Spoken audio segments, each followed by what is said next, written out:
तो भगवान ने बहुत ही सभ्यता पूर्वक सबसे कहा। देखिए भगवान कितना सिखाते हैं। भगवान ने कहा आप सब हमें बताओ, आप कौन कहां से हो, किसका क्या परिचय है, ससम्मान मैं आप सबको आपके राज्यों में आपके पिता के निकट पहुंचा दूं। एक मुस्लिम स्कॉलर अभी तो खैर भागता फिर रहा है मलेशिया, जाकिर नाइक महाराज जी 2012 दिसंबर में हमारा उनका आमने सामने हुआ था, तो उन्होंने ये आक्षेप किया था उस समय कि भाई तुम्हारे कृष्ण जी इतने शादी करते, तो हम मुस्लिम अगर इतनी सारी शादी कर ले तो क्या दिक्कत है। तो हमने कहा पहली बात तो तुम शादी करते ही नहीं, जिसको तुम विवाह शब्द से प्रस्तुत कर रहे हो वो विवाह ही नहीं, वो तो आसुरी विवाह, ब्रह्मद्विषद जायते मनुस्मृति में स्पष्ट कहा है, जिसमें वर पक्ष से धन लेकर के जो संबंध बनाया जाता है तो आसुरी विवाह की श्रेणी में आ गया। और मनु जी कहते हैं दोष क्या है, दोष है ब्रह्मद्विषद जायते, यानी यज्ञ वेद और ब्राह्मण से द्वेष करने वाली संतानों का जन्म होगा आसुरी विवाह का अनुष्ठान। तो पहली बात तो तुम्हारा विवाह एक भी मान्य नहीं हमारे सिद्धांत में। दूसरी बात जो 16,000 कन्या का प्रसंग है, तो ये प्रसंग था, हमने उनसे कहा कि 16,000 कन्याओं से भगवान ने तो सभ्यता पूर्वक पूछा, ऐसा तो भगवान ने नहीं किया कि 8 वर्ष की बच्ची भी नहीं थी या 3-4 साल की बच्ची थी आयशा, जिसका हजरत मोहम्मद ने अपहरण किया था। हदीस में लिखा है, ये हदीस बुखारी, सही बुखारी जो इनकी हदीस करते, हम नहीं कह रहे, कोई भी पढ़ सकता है, वहां लिखा हुआ है 3-4 साल की बच्ची थी और इसके पिता को हजरत मोहम्मद ने मार दिया। युद्ध हो गया इन लोगों का, मारने के बाद जब उसका हरण कर लिया और हर उसको पता नहीं, 3 साल का बच्चा 4 साल का, उसको क्या पता है यहाँ क्या हो रहा है। उसके सामने शर्त तक रखवाई महाराज जी ने कि या तो अपने रिश्तेदारों के 100 मस्तक काट करके यहाँ रखवाए जाएंगे और तुम बैठ करके मार मार करके उस बच्ची को तुम उनके ऊपर खाना पकाना, उन सरों में जो अग्नि लगेगी उस पर पके हुए भोजन को मैं करूंगा, या तो ये शर्त मानो अथवा सामूहिक रूप से उपस्थित जन समुदाय के मध्य मैं तुम्हारा बलात्कार करूंगा, बताओ तुम्हें क्या पसंद है। तब उस समय रोती हुई उस कन्या ने दूसरे ही विकल्प को चुना। अब वे लोग श्री कृष्ण के विवाह संघ की तुलना करते, इसीलिए हम बोलते हैं लोग सब धर्म एक बात सिखाते हैं, अब उनको इसका मतलब है किसी भी धर्म का नहीं पता, इसीलिए वे ऐसी मूर्खतापूर्ण बात कहते हैं। ना उनको यही पता है कि यहाँ क्या लिखा है, ना उनको ये पता वहां क्या लिखा है। अगर दोनों की बात पढ़ ले फिर तुलना करिए ना, हम मना नहीं कर रहे, आइए उनकी भी देखते हैं हमारी भी देखते हैं, निष्ठा से जो लिखा है वही पढ़ेंगे फिर तुलना करेंगे। अगर फिर भी एक बात निकली तो हाथ जोड़कर स्वीकार करें, हमें क्या आपत्ति हो सकती, लेकिन बात सही तो निकलनी चाहिए ना। केवल कह देने भर से कैसे होगा, प्रतिज्ञा मात्र से तो कोई बात स्वीकार नहीं की जा सकती। तो उसी प्रसंग में हमने कहा श्री कृष्ण भगवान जब 16,000 कन्याओं के सामने आए, भगवान ने पूरी सभ्यता से उन कन्याओं की ओर देख करके पूछा, हे देवियों आप हमें बताओ आप कौन किस राज्य से हो, सम्मान पूर्वक मैं आपको आपके राज्यों में पहुंचा दूंगा। कन्याओं ने कहा हे प्रभु आप साक्षात भगवान हैं, जैसा आप कहोगे मानेंगे तो हम वही, क्योंकि भगवान की आज्ञा को उल्लंघन भक्त कर नहीं सकता, लेकिन हमारी एक विनती है वो सुन लीजिए। भगवान ने कहा कहिए।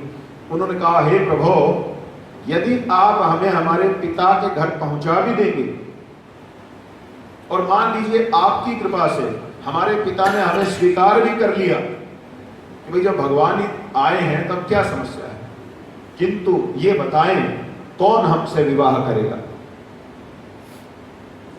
क्योंकि ये तो जगत में समाचार फैल चुका है कि भौमासुर के द्वारा ये कन्या हरी गई। और वैसे भी विचार की बात है, जब साक्षात माता सीता तक को भगवान स्वयं अपने निकट न रख सके, तब भला हम तो सामान्य कन्याएं, हमारी पवित्रता पर कौन व्यक्ति ऐसा होगा जो विश्वास करेगा। तो पहली बात तो ये है कि हमारे माता पिता ही नहीं स्वीकारेंगे कि अब यहां क्या करने आए हो, और किसी ने स्वीकार कर भी लिया तो विवाह की कोई संभावना नहीं। अब भगवान ने परिस्थिति की गंभीरता को समझा। भगवान ने कहा तो हे देवियों, आप लोगों के मन में क्या है? तब उन राजकन्याओं ने कहा, प्रभु हम ये चाहते हैं आपके घर में हम दासी बन करके सेवा कर लेंगे, हमें आपके आते जाते समय आपका दर्शन हो जाया करेगा, आपके चरणों की कृपा मिलती रहेगी, बस इसी प्रकार हम अपना जीवन काट लेंगे, हमें और कुछ नहीं चाहिए। क्योंकि भक्त के लिए तो भगवान के चरण ही पर्याप्त है। जब भगवान ने ये सुना तब भगवान ने, आप बताइए ये क्रांतिकारी कदम था अथवा कोई हजरत मोहम्मद की तरह किया गया घोर अधर्म था? जरा विचार करिए। भगवान ने कहा, हे देवियों, ऐसा क्यों कि तुम हमारे साथ दासी बन करके रहो, तुम सब हमारी सम्मानित पत्नियां बन करके रहोगी, क्योंकि दासी का कोई सम्मान नहीं होता। और भगवान ने ऐसा भी नहीं किया कि भगवान एक अकेले ही सबके साथ बैठे रहे। भगवान ने अपने 16,100 अलग अलग रूप बनाए। 8 विवाह अपने प्रकार से हुए थे, 16,100 ये कन्याएं थी। प्रत्येक के साथ भगवान का एक अलग रूप वास करता रहा। तो आप बताइए, ये भगवान ने उनकी रक्षा की है, जगतपति परमेश्वर उस परम ब्रह्म ने उनकी रक्षा की, अथवा भगवान ने उनके साथ कोई अन्याय किया? जिनके जीवन में कोई भविष्य नहीं था, भगवान ने उनका ऐसा अद्भुत भविष्य बना दिया। और उन्हीं भगवान के चरित्र की बात को ठीक से जाने बिना उनके चरित्र पर लांछन लगाना, हंसना, अरे देखो कृष्ण जी कितनी सारी शादियां करे फिरते। तो हमने उस समय महाराज इस असुर से कहा, अगर तुम भी इसी प्रकार से अनेक स्त्रियां रखना चाहते हो तो श्री कृष्ण की तरह अनेक रूप भी बना लो, हमें कोई आपत्ति नहीं है। रूप तो तुम ऐसे एक तो जो ये तो संभाला नहीं जा रहा और तुम नकल करोगे भगवान की। तो ऐसी मूर्खतापूर्ण बातों के लिए हमारे धर्म में कोई स्थान नहीं है। इस प्रकार से बोलिए श्री कृष्णचंद्र भगवान की जय हो। अब बाणासुर की ओर प्रसंग बढ़ता है। बाणासुर यद्यपि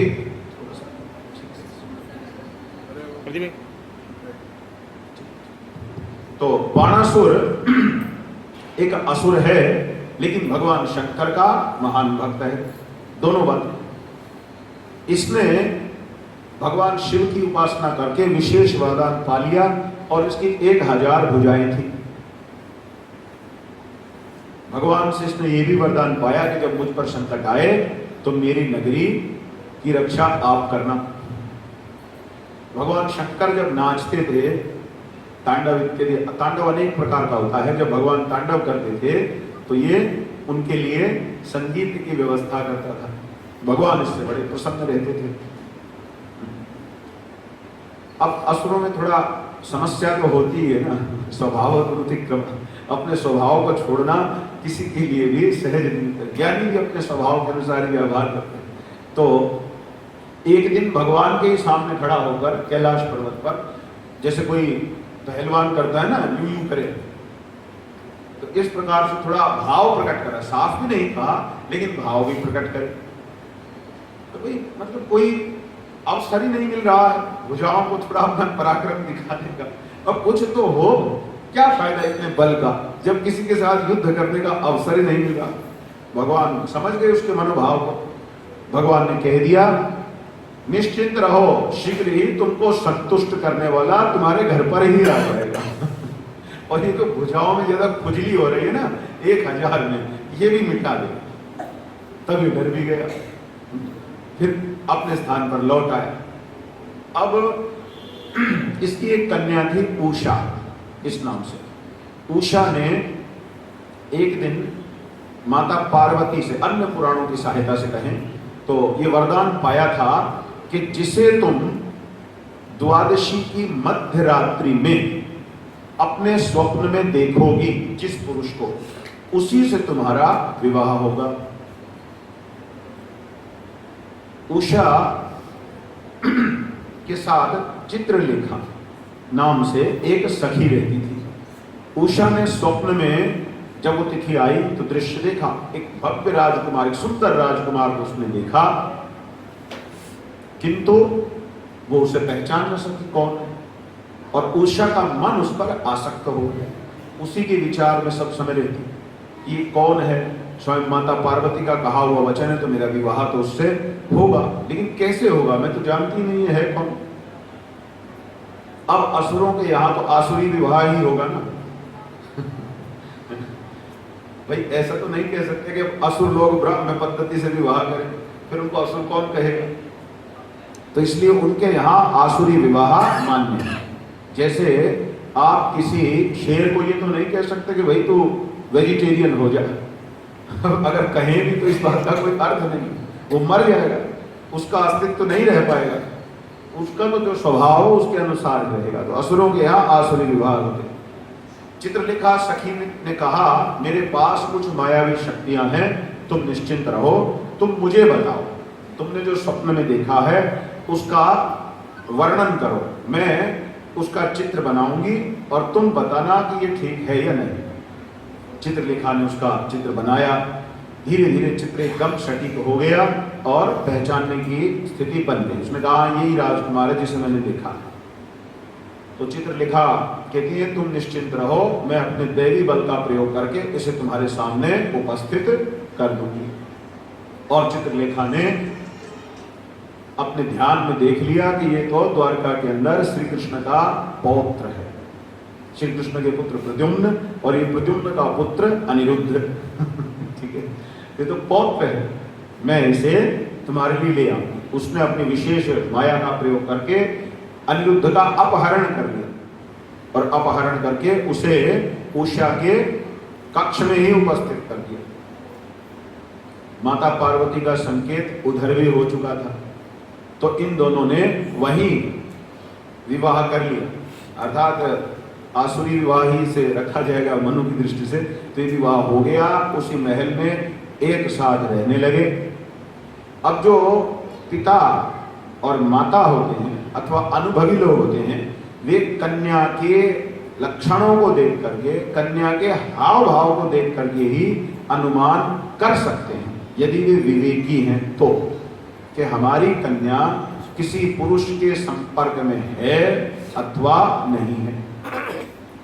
अब वो अंतापुर में रहते थे, अंतापुर का था अंदर के कमरों में रहते थे, लेकिन किसी को इस बात का अनुमान नहीं हुआ। जब बाणासुर ने अपनी कन्या उषा को देखा तो उसे कुछ कुछ आभास हुआ कि हो न हो मेरी कन्या अब केवल मेरी बेटी नहीं रही है, कुछ गड़बड़ चल रही है। तो उसने थोड़ा अपने जासूसों का, हम कह सकते हैं, प्रयोग किया और उसने अनिरुद्ध को और उषा को एक साथ ही पकड़ लिया। पकड़ लेने के पश्चात उसने अनिरुद्ध को जब पहचान लिया कि ये कौन है, उसको बंदी बनाकर अपने कारागार में डाल दिया।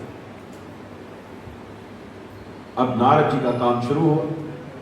नारद जी को ये सूचना मिल गई। नारद जी सीधे द्वारका भगवान के कानों में जाकर के सूचना देते हैं, हे प्रभु इस प्रकार से घटना घट गई है, आपको कुछ करना चाहिए।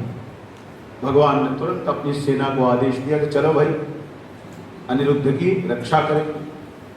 अब खुद ही तो उठा के ले गए थे, अनिरुद्ध तो उठा के लाया नहीं कि आप उसको दोषी कहोगे। अब ले गए, उससे विवाह कर लिया और फिर भी हमारे कोई जेल में डाल दिया। अब ये तो कोई बात नहीं हुई। तो भगवान गए अपनी सेना लेकर के।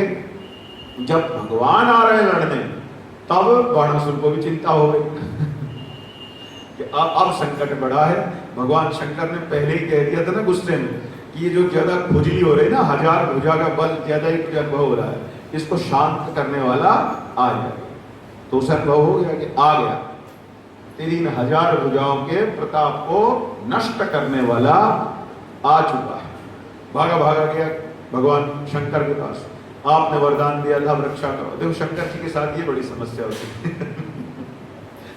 ये असुर लोग इतना कठोर तप कर डालते हैं, फिर वरदान ले लेते हैं और फिर भगवान शंकर को ही अनेक बार मुसीबत में डलवा देते हैं। अब सीधे सीधे असुर की गलती है, तो उसको तो प्रसन्न होना चाहिए कि तेरी कन्या का विवाह भगवान के पौत्र से हुआ है, तो सौभाग्य की बात है। अगर शांति पूर्वक उन्हें सौंप दे भी ठीक है चलो, और तेरी कन्या की इच्छा से हुआ है, ऐसा भी नहीं है कि कोई भगवान की तरफ से कोई गलती की गई। अगर उसको सौंप दे तो उसको तो लाभ ही है, लेकिन भगवान से विरोध न करें तो लगता है जैसे इनको भोजन हजम नहीं होता। तो भगवान शंकर ने कहा ठीक है, वरदान दिया है, हम आएंगे और तुम्हारी रक्षा करेंगे। शंकर जी भी आए, देवता लोग आज आसमान में देख रहे हैं, इधर से श्री कृष्ण और इधर से शंकर जी। बड़ा भयंकर युद्ध हुआ। जब भयंकर युद्ध हुआ तो श्री कृष्ण भगवान ने जम्भास्त्र का प्रयोग किया। इस अस्त्र का प्रयोग करने से जम्भाई जैसी स्थिति बन गई, यानी थोड़े समय के लिए उनको तंद्रा आ गई, नींद आ गई, आप यूं कह सकते।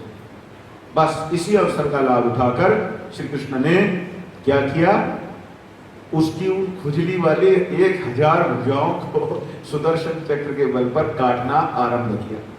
जब केवल 4 भुजाएं शेष रह गई, तब तक भगवान शंकर खड़े हो गए। उनका बस ये मेरा भक्त है, आप इस पर अधिक और दंड न करें, इतना ही पर्याप्त है। तब तक उसका अहंकार भी चकनाचूर हो चुका था। तो शंकर जी ने भी भगवान की प्रार्थनाएं की। ये प्रसंग विष्णु पुराण में भी आता है, शिव पुराण में भी आता है और श्रीमद् भागवत में भी आता है। तो सब पुराणों की कथा देखने के बाद हम देखते हैं एकदम प्रसंग सही है। इस युद्ध से ना तो श्री कृष्ण बड़े हो रहे हैं, ना शंकर जी छोटे हो रहे हैं। वास्तव में जब असुर को नष्ट करना है तो भगवान हारने को भी तैयार है, और जब धर्म की रक्षा करनी है तो वही भगवान अपने मुरलीधर स्वरूप में विजयी होने को भी तैयार है।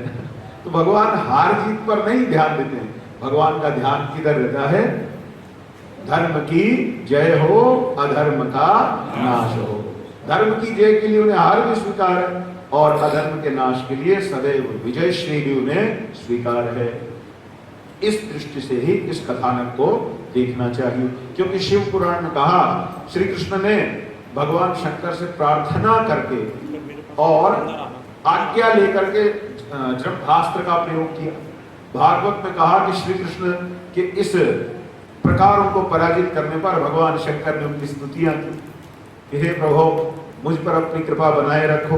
तो देखिए, एक तरफ भगवान यहाँ झुकते हैं, उधर भगवान वहां झुकते हैं। तो वास्तव में वो एक ही ब्रह्म है और अनेक प्रकार से लीला का आस्वादन कर रहा है, कोई उसमें छोटे बड़े का भाव नहीं आता।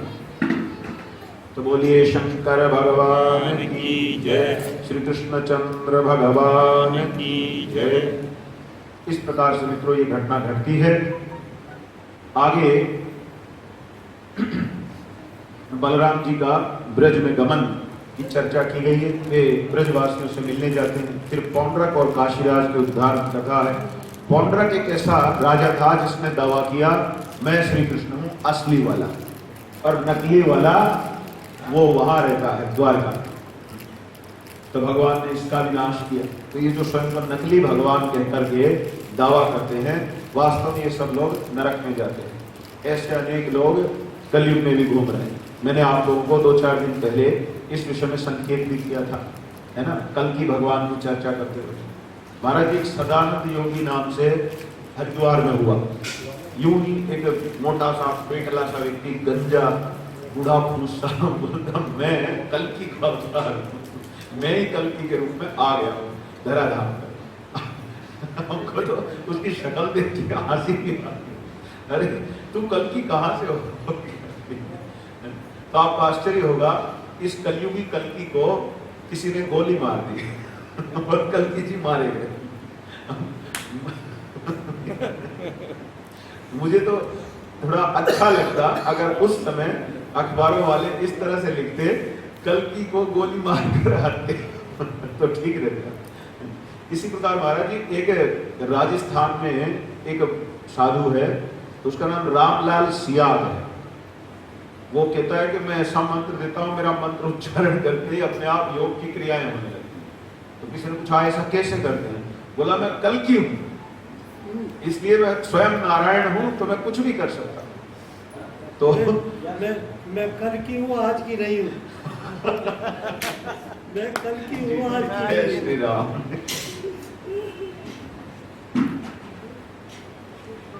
तो महाराज इस प्रकार से हम लोगों को आश्चर्य होता है कि ये स्वयं को कल्कि कर, शर्म भी नहीं आती। देखिए इन लोगों को ये भी नहीं ध्यान देता कि दुनिया तुम्हारी कितनी हंसी उड़ाएगी कि तुम स्वयं को भगवान कह रहे हो।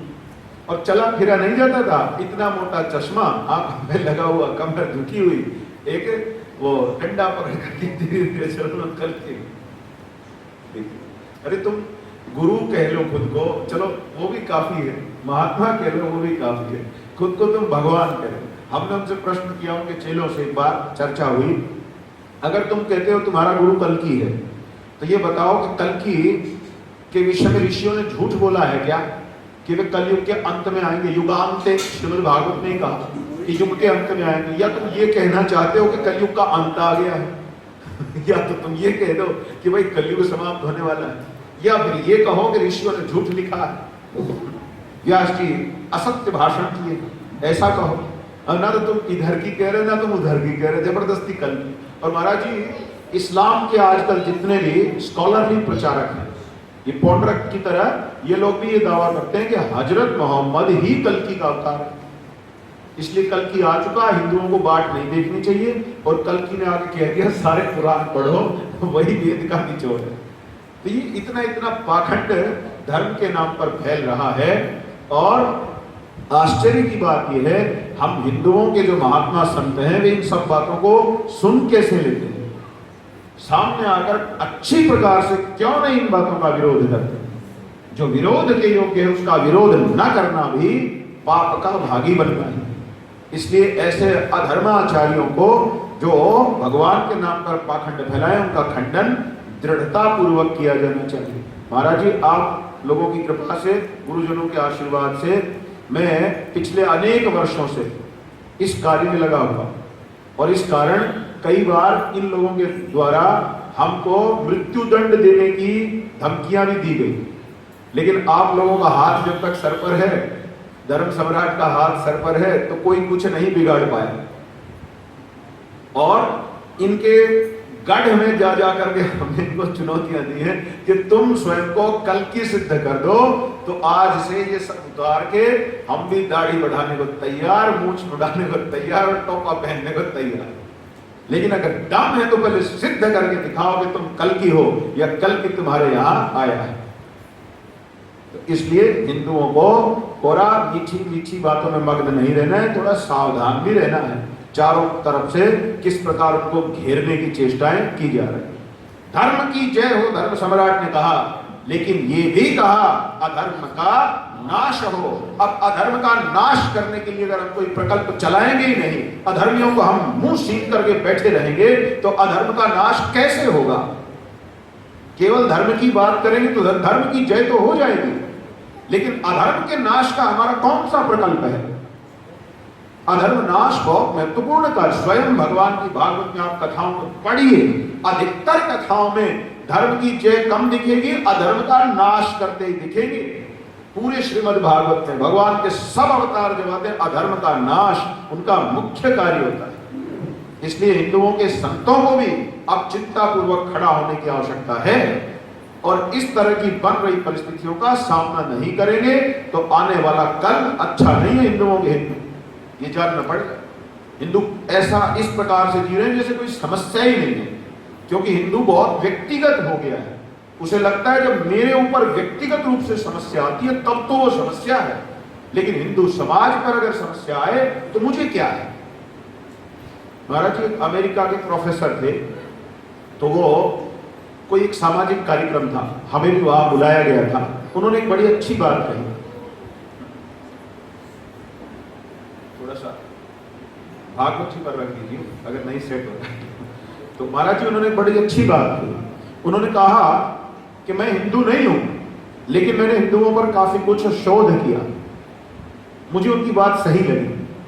उन्होंने कहा हिंदू समाज का कुछ इस तरह का हाल है जैसे डायनासोर की स्थिति थी। उन्होंने कहा वो बहुत विराट जानवर था, उसके अंत होने के अनेक कारण थे, लेकिन एक कारण ये भी था कि डायनासोर के अंत होने के अनेक कारणों में से एक कारण ये भी था कि उसकी पूंछ के ऊपर जब कोई कीड़ा काट रहा है तो वो इतना आलसी था और बड़ा इतना हो जाता था आकार में, कभी कभी तो आधा किलोमीटर जितना था। तो वो इतना आलसी था, उसको वो छोटा सा कीड़ा क्या काट लेगा पूंछ का, बड़ा डर। समझ रहे? तो उनका हिंदू समाज की ऐसी स्थिति है, वो 100 करोड़ है, क्या हो गया, आप कश्मीर में थोड़ा बड़ा हो गया, कोई बात नहीं, क्या बिगड़ता, बहुत आप समंदर की तरह। तो इसके अंत होने में एक कारण ये भी है, वहां हो रहा है, हमें क्या है, यहां होगा तो देख लेंगे, कुछ नहीं देख पाएंगे। इसलिए हिंदुओं को जब हिंदू धर्म पर बात आए तो एकजुट होकर के, उस समय ये नहीं सोचना चाहिए मैं वैष्णव हूं, मैं शैव हूं, मैं शाक्त हूं, मैं जैन हूं, मैं बौद्ध हूं, मैं ये हूं, मैं वो हूं। उस समय सीधे सोचना चाहिए मैं हिंदू हूं। लेकिन महाराज जी, मैंने वहां पर यह कहा कि कारण क्या है हिंदुओं की किस सुप्त अवस्था का। हिंदू समाज के अंदर अधिकतर जो धर्म गुरु और धार्मिक संस्थाएं चल रही हैं, यदि आप भी उसमें से किसी से जुड़े हैं तो जाकर उनसे पूछिए कि तुम्हारे यहां से प्रकाशित होने वाली किसी भी पुस्तक में, पत्रिका में मुझे वो पंक्ति लिखी दिखाओ कि गर्व से कहो हम हिंदू हैं। अगर आपको एक पंक्ति भी मिल जाए तो हम मान जाएंगे। हीनम जी धर्मरहितम दूषयति इति हिंदू। जी, इसीलिए मैंने कहा महाराज जी, जो इस समय आध्यात्मिक संस्थाएं काम कर रही हैं, उनकी पुस्तकों में एक पंक्ति खोजते रह जाएंगे, कहीं ये नहीं मिलेगा कि हम हिंदू। उल्टा वही अंग्रेजों की जो घुट्टी है वही मिलेगी कि ये नाम तो मुसलमानों ने हमें दिया। आश्चर्य की बात है, धर्म गुरु ही अगर ये भाषा बोलेंगे कि हिंदू शब्द विदेशी है, तो फिर और व्यक्ति जाए कहां, किसके पास जाएगा, किससे पूछेगा? जबकि हमारे धर्म शास्त्रों में कालिका पुराण में हिंदू शब्द आता है स्पष्ट रूप से। अनेक तंत्र शास्त्रों में हिंदू शब्द का प्रयोग हुआ है। अनेक प्रकार के राम कोश और भी बड़े बड़े शब्द कोश धर्म सम्राट जी ने अनेक प्रमाण दिए हैं। और माधवाचार्य पंडित जी माधवाचार्य शास्त्री, उन्होंने भी अनेक प्रमाण प्रस्तुत किए हैं। कितने सारे धर्मशास्त्रों के प्रकरण हैं जहां हिंदू शब्द का स्पष्ट प्रयोग किया गया है। लेकिन कैसा दुर्भाग्य है, हिंदुओं को ये कहने में शर्म आती है कि हम हिंदू हैं। क्यों?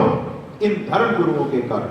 अधिकतर धार्मिक संस्थाएं हिंदू शब्द की ओर से ध्यान हिंदू जनमानस का हटा रहे। या तो ऐसी बात करेंगे सब इंसान, हमने कब कहा सब जानवर हैं? हम तो ये तो नहीं सिखा रहे कि भाई सारे जानवर हैं, लेकिन हम हिंदू हैं। हमारी इस पहचान को नष्ट क्यों करना?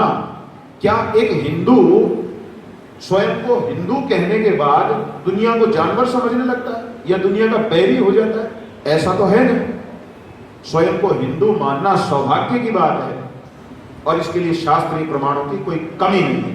इसलिए कभी भी कोई हमें हमारी हिंदू शब्द के प्रति, हिंदू पहचान के प्रति 1% भी कम करे तो आपको कड़े शब्दों में विरोध करना चाहिए। ये बहुत महत्वपूर्ण बात है। इस प्रकार से पौंड्रक और काशीराज के प्रसंग में मैंने सारी बात कही, क्योंकि नकली भगवान, नकली अवतारों के कारण हम इन चक्रों में पड़ रहे हैं। इसलिए नकली भगवानों से बचने के लिए पौंड्रक की कथा का सबको ध्यान पूर्वक चिंतन करना चाहिए। उसने अपने नकली हाथ लगा रखे थे, नकली सुदर्शन रखता था, और एक वानर जो श्री रामचंद्र जी की लीला में भी था, द्विविध, वो बिगड़ गया असत्संग के कारण। ये चर्चा का विषय है कि जिसने राम जी के साथ युद्ध में रावण के विरुद्ध भाग लिया, ये कैसे संभव है कि श्री कृष्ण अवतार में वही वानर श्री कृष्ण से युद्ध तक करने को तैयार हो गया, यानी अपने भगवान से ही लड़ने मरने को तैयार हो गया। ये संगति का असर है। ये नहीं सोचना चाहिए कि मुझ में तो भगवान की भक्ति है, इसलिए मैं कितनी भी दुर्जनों की संगति कर सकता हूं, क्योंकि जैसी संगत वैसी रंगत हो जाती है व्यक्ति। इसलिए महापुरुषों ने हमेशा यही सिखाया है, आप अच्छे हो अच्छी बात है, लेकिन आप अपनी संगति को यदि खराब कर रहे हैं तो यूं समझ लीजिए आपने अपनी अच्छाई को नष्ट करने का प्रकल्प आरंभ कर दिया। इसलिए कभी भूल से भी आप भगवान के भक्त हैं, भगवान के साधक हैं, नाम जापक हैं, सब है, लेकिन ये सदैव सावधानी रखें कि कहीं आपकी संगति बुरे लोगों के साथ तो नहीं हो रही है। अगर बुरे लोगों के साथ संगति होने लगे तो तत्क्षण वहां से बचिए। अथवा आपके मित्र बुरे कर्मों में गिरते जा रहे हैं, तो उस स्थिति में भी आप अपने को वहां से खींच लीजिए।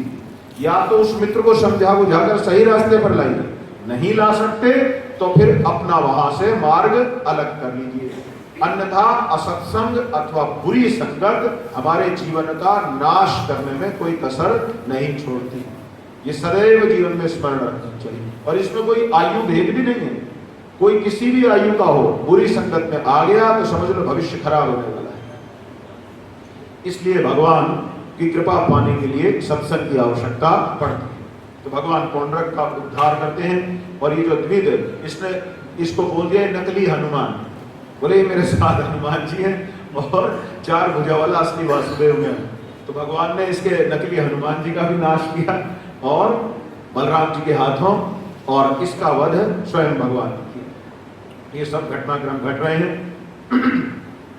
इसके आगे कौरवों पर बलराम जी का कोप और फिर शाम के विवाह की चर्चा की है। देवर्षि नारद ने एक दिन भगवान के महलों में देखा, भगवान के विवाह हो चुके हैं हजारों, तो उन्होंने देखा किसी महल में बैठे प्रभु एकदम गृहस्थोचित व्यवहार कर रहे हैं, कहीं पर संध्या कर रहे हैं, कहीं बालकों के साथ खेल रहे हैं। तो नारद के सब महलों में जा जा करके देखते और उनको भगवान की हर महल में एक अद्भुत लीला का दर्शन होता था।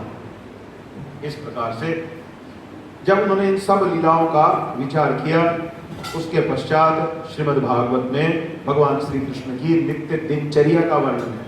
भगवान ऐसे नहीं थे आलसी प्राणी कि सुबह 10 बजे तक पड़े सोते रहते और रात के 2 बजे तक बक बक करते रहते। भगवान सदैव ब्राह्म मुहूर्त में उठ जाया करते थे। हमें भी अपने जीवन को इस प्रकार व्यवस्थित करना चाहिए जिससे हमारी दिनचर्या उत्तमोत्तम बने। हमारी दिनचर्या ऐसी नहीं होनी चाहिए। लोग सोचते हैं श्री कृष्ण भोग विलासी भगवान, ना जी ना, श्री कृष्ण परम तपस्वी भगवान। भगवान नित्य ब्रह्म मुहूर्त में उठ जाते थे और ब्रह्म मुहूर्त में उठ करके नित्य नियम से, जानते हैं, गायत्री संध्या इत्यादि सब करते थे। उसके बाद गौ सेवा करने जाते, गौ का दान करने अपने हाथ से जाते।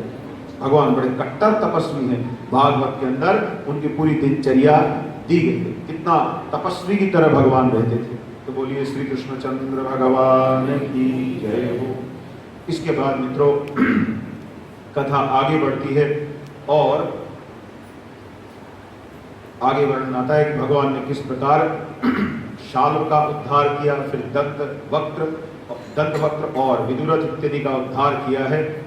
और भगवान बलराम जब तीर्थ यात्रा पर जाते हैं तो तीर्थ यात्रा पर घूमते हुए नैमिषारण्य में भी आते हैं, जहां सूत जी सब ऋषियों को कथा सुना रहे हैं। अब ये सूत जो है जाति बोधक शब्द है, इसे जानिए।